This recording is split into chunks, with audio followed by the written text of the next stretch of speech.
Federal Reserve. In fact, I heard from my mom, because they're pressing gold, the Prince of UAE now, they're buying gold everywhere in the world because they know the money that they're using right now is the money of the Philippines. That's true. In fact, the Marcoses, the previous president, they have invested in this country. In fact, the Russians investors that we met in Manila Peninsula a few months ago, they were saying, do you know that the Philippines eventually can finance the whole central bank in the world? We're so rich because the Yamashita treasure during the time of the Japanese Imperial Army, they stole all the golds in the world. And you know where they have hidden? In the Philippines. And of course, during the time of Marcos, he knew that those gold bullions with an assets, in fact, I have a picture of one platinum assets, just one box zil like that, is worth 10 billion US dollars. For one box. There's no gold there, but the bonds are there. You know where they were hidden? They were invested in United Arab Emirates. They know that. South Korea, we have investment there. In Switzerland. In fact, remember, Imelda Marcos was turning over 3.5 trillion US dollars to the Philippine government. Have you heard that? If you're following the news in the Philippines, if you have recently, after Duterte allowed President Marcos to be buried in the libingan ng mga bayani, and then from there, Duterte is very clever. He knows that they have money. So from that time, they start negotiating with the government. They wanted to turn over 3.5 trillion US dollars. And I'm telling you, if that's turned over, we can pay our debts. I'm telling you, the economy of the Philippines will grow. Now, why I am saying this? Guys, God said, silver and gold are mine. In other words, all finances in the world, it doesn't belong to us. It belongs to the Lord. You need to understand that. Many people, they were saying, Pastor, it comes from my strength, from my work. Who's giving you strength that provides your work? The Lord. Diba? No, they were saying, oh, my food. Who's giving you the food? Diba? So if we're gonna go to the cycle, we cannot get away of the principle that God is actually providing everything for us. Including your money, that's not yours. God has just entrusted that money to you. Hello? Did you hear that? So if you know this principle, then you will not boast on our money. That's why God is looking for those people who can handle the money rightly. Because the Bible said, money is the root of all evil. He did not say that money are bad, are evil. Amen? So my desire to you, as a pastor, my desire to you, that you are all overflowing in terms of finances. I want to see you not struggling. I wanted to see you become a multi-millionaire. Hallelujah. Do you believe that? But we need to know this principle. Okay? If we don't know this principle, we're gonna work for money, then we're gonna run for money, and then we're gonna be running, and then the blessing will run. You run after them, and then you're gonna get tired. At the end of the day, you are so tired, and then when you look on your bank account, there's nothing on it. By the way, for Sister Sally, Daniel, and Brother Don, we're talking about, on this one, we're talking about tithes and offering. The biblical tithes and offering. So literally, we're going to be talking about physical money. So, in other words, brothers and sisters, gold, silver and gold are mine, saith the Lord. Which your money, your currency, is actually based on gold. God said, logically, your money, they are still belong to me. And I am just giving it to you to become a steward. Kumbaga sabi ng Lord, pinapahintulot ko lang sa'yo. Pinapahiram ko lang sa'yo. I'm just lending you this money, giving you. But you have the right to spend 90% for it. That's God's money. Alright. Now, this is the principle. If we cannot tithes is a test of obedience. Why I said tithes is a test of obedience? Because tithes is in the law in the Old Testament. Some people, pipilikin ko na to, some people they were saying, Pastor, tithes is an Old Testament law. Tama, di ba? Now, is it still applicable in our times? Now, if we were saying it is not applicable in our times, so disobey the law then from the time of Old Testament. What is the law? 10 Commandments. Thou shalt not kill. Are you following that? Are you killers? Sino yung killer dito? Raise your hands. Who are the killers here? Raise your hands. Sometimes in our mind. No. If you are not a killer, if you're following this commandment, therefore you're following the Old Testament context and principle, right? Do you steal? No. Fiscal stealing? No. Therefore you're stealing. Therefore you're following the Old Testament context, the Old Testament law. Are you taking your neighbor's wife? Yung man's, window. Man in the window, woman in the neighbor, something like that. Yung pelikula, yung the man in the man next door, or woman next door. Ano po yun? What's the title of the film? Bahay sa bintana. Now, if you're not doing that, because there is a law, you're still following the law, therefore you are following the Old Testament context. If we will not follow those contexts in the Old Testament, and now putting in the context of the tithes, might as well magnakaw na lang tayo and kill people and then steal people and then commit adultery everywhere. That's the Old Testament context anyway. Did you hear that? So in other words, Jesus said, I come not to abolish the law. Ano sabi niya? But to fulfill the law. He didn't abolish it, but He actually centralized it with the 2 commandments. But there are laws in the Old Testament which are good, then we can still apply it in our time. Amen? Pastor, it is not in the New Testament. Yes, I agree. But the culture of the law, we can still apply it in the New Testament. I'm going to go on that now. This is a little bit controversial. Now, in the Filipino context, I don't know, Sister J, in your context, but I'm going to put it in the context of the Filipino. We have a culture of respect. That when during the night or when you come to a place, your relative, auntie, uncle, wherever, when you come, especially on nights, you come there, in United Kingdom, we kiss them, beso-beso. But in the Philippines, we get their hands and we say, Lord bless. Diba? Some people and Christians are still doing that. Is it good? Is it good? Yes. Because it's a form of respect.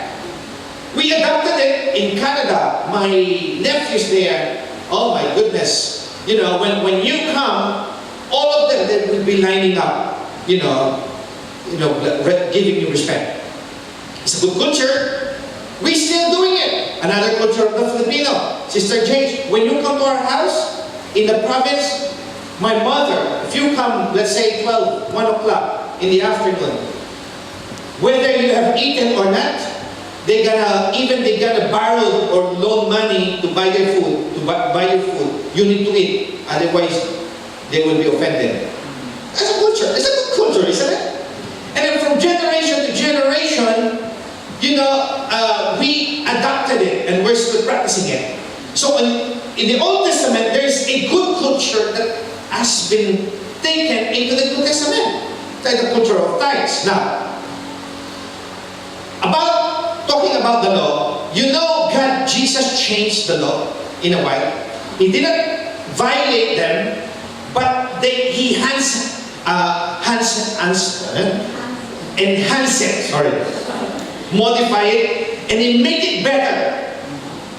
So, looking into the context of money in the New Testament, look, there's no way in the Bible that God is watching people. You will not find that, except for the offering. Did you hear that? Jesus sat down in the temple, and He sat down there in the offering basket. How did He know that? Because He noticed the 2 people who gave an offering. The old woman and the rich man. The rich man gave 2,000 denarii, right? He gave 2,000 denarii. It's a lot of money on that particular time. Siguro, in our time, siguro mga 500,000 pesos. You know? And the woman had given 2 pennies. But the 2,000 guy, the rich man who gave 2,000, that will be that 2,000 is actually just an overflow of his money. In fact, he doesn't need it. That's the reason he gave it. He's just giving for the sake of giving. But this woman, when he gave 2 pennies, the Bible said that's all she got. So you're talking in the context of the New Testament giving, it's actually grace giving. Have you heard grace giving? Grace giving is generous giving. Generous giving in the New Testament is actually giving from the heart. But the Bible said, God will measure according to the measure that you use. Amen. So in other words, in the New Testament, ang context ng giving is giving all. That woman. Do you know what I'm saying? Can you see this? I'm not saying that you're gonna give it all, because of course we have bills to pay, we have rent to pay, we have children to support, we have car to run. You know, I'm not saying that you're gonna give it all. I am not saying that you're gonna give that all. But the Bible said He commanded us to give our tithes and offering. Amen. Now, what is a tithes? It's a 10% of our income on the gross net. Paliwanag ko po yung gross net. Ito na. By the way, before I explain this gross net, okay? I'm gonna pick up from the Bible first. Do you remember Abraham? Okay? The Lord said, Abraham, offer your son to me. And Abraham did not hesitate, right? In fact, they were waiting for Isaac. In fact, they were so impatient, they even devised a plan that Sarah to sleep with Haggai, the servant, and they will say, probably this is the plan of the Lord. So to make the long story short, eventually Sarah had the son through Abraham, and then eventually this is one of the sons, one and only son, a possession, I would say. And then the Lord said, Abraham, offer him to me. So anyway, to make the long story short, you know, Abraham brought Isaac into the Mount Sinai and is about to offer him. Tinali niya, and he tied him up, prepared the woods, prepared the burnt offering, the wood. So after he killed him, you know the burnt offering in the Bible, after they kill the animals, they're gonna burn it and offer it to the Lord. That's the way they offer sacrifices to the Lord in the Old Testament. Are you ready for this? This is what about to do to Isaac, his father. You know, he's about to kill him, and the Lord said, hold on a minute, stop. And the Lord said, listen to this. He said, I am just testing you, the Lord said. I am just testing you. And then the next statement said, now I know, sabi ng Lord, now I know. Alam niyo po bang sabihin ng now I know? Do you know the meaning of now I know? Now I know that you obey, now I know, even I'm gonna give you the whole wealth of this world. I know, now I know, no one can snatch your heart from me anymore. And then study your Bible, I challenge you, from that particular time when Abraham passed the test, the spirit of prosperity in the life of Abraham started. Listen to me. If God sees anything that steals our heart still, He will not allow us to be prospered. If God said, if you have 1 million, and if you ask God for 1 million, and God knows that you're gonna perish on 1 million, He will not give you 1 million anyway. Because the Bible said you need to be faithful with small things, and that God will give you bigger things. Now, we need to check our hearts.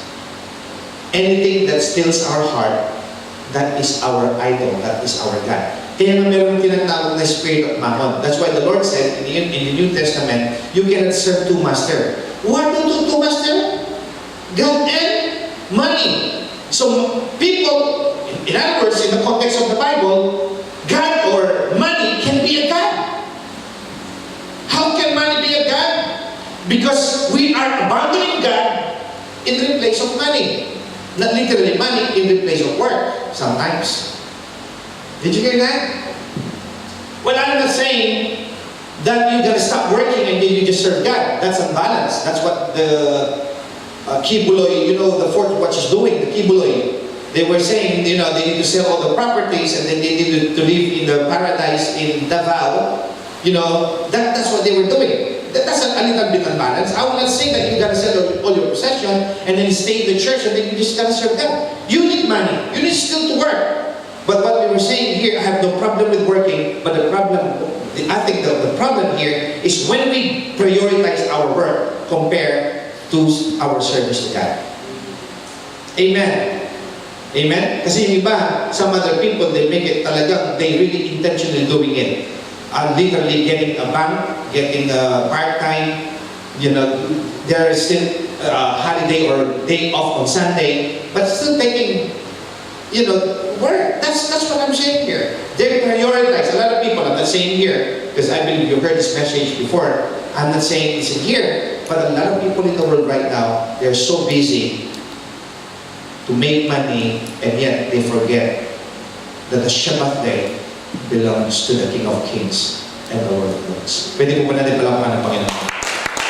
Now, tithes is a test of obedience. Amen? God doesn't need your money. He's just testing you. He said, test me in this. Tithes is a test of your obedience. Now, the Bible said, who owns the money? Who owns your money? Huwag tayong magmayabang. Pastor, this money came from my beautiful work. I was actually studying this. The Bible, Job said, God gave and God take it away. He knows definitely that principle because he became very, very wealthy, but with the twinkling of an eye, everything has been lost. Is business lost? Well, in the Old Testament, the business, it depends on how many animals do you have. All of them are gone. The children perish as well. They died as well. The only remained was the wife. In fact, if I was Job that time, and the wife, she's just the one who was remained. And then actually persecuting Job as well. Sabi niya, just curse God because, sabi ko in Filipino, nagtira na nga ang Diyos, nagtira pa ng isa, persecutor naman. He had left the wife, and yet, she's a persecutor. Sabi niya, why don't you just curse God in your face? Look at what He's done to you. Sabi ko, makuhay Job doon. Lord, pakibong na yung asawa ko. But of course, not my wife. I'm talking about Job in the time of Job. But hallelujah, my wife is very, very supportive. Hallelujah. Pwede mo ba natin palakpakan ng Panginoon? Amen. So, He gave and take it away. So don't be boastful on what you have right now. Don't be boastful on our beautiful job right now. I am telling you, I was watching the accidents in the YouTube. Google it. The instant accident that you not actually, some people are just walking on the road, and then suddenly, all of a sudden, there was a truck. They were actually two couples. YouTube it, Google it. They were walking on the pavement, and then the truck bumped on the car, and then the car went with them. And then suddenly they instantly died. I'm not trying to scare you guys. I was just saying a principle. Don't boast of what we have. I'm telling you, God gave. And God, if you're going to be stubborn, so God can bring you back into His throne and into His presence, into His kingdom, I'm telling you, God will not hesitate to remove all those so you can be disciplined. Not punished. I'm not saying you're going to be punished. I'm saying, I would say the word discipline. So please, do not fight with God. I'm telling you, you will not win. I'm telling you.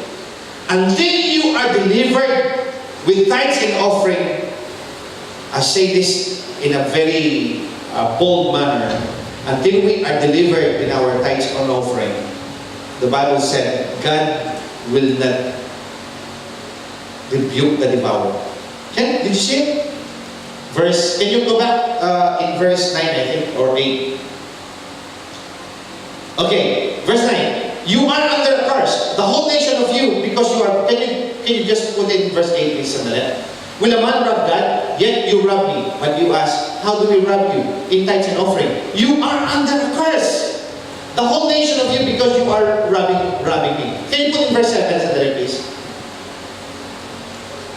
Okay, verse 11.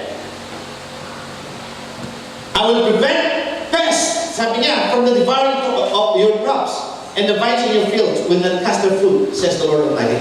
In other words, if you are not faithfully following God on this test of obedience, if God said those who are giving tithes, the devourer will be removed and rebuked, logically, if you are not giving your tithes, there will be a lot of plagues and curses in our finances. That's why we have a lot of money. Those people who don't give tithes, we have a lot of money, but sometimes money becomes a lot of problem. Problem with the relationship. Here we go. Bilisan mo siya. I'm telling you. This is Brother Jerry. Hallelujah.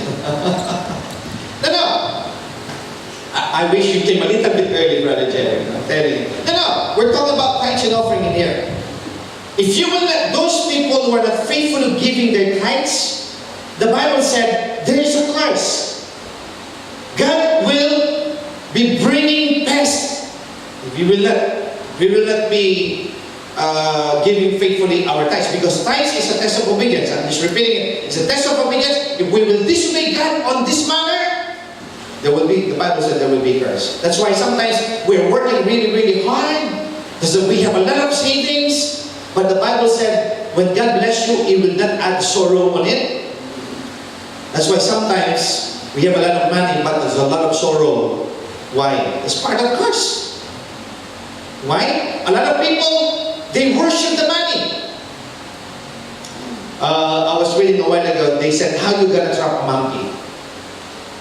The best way of trapping a monkey is not by, like the Lone Rangers do. You cannot do it like that.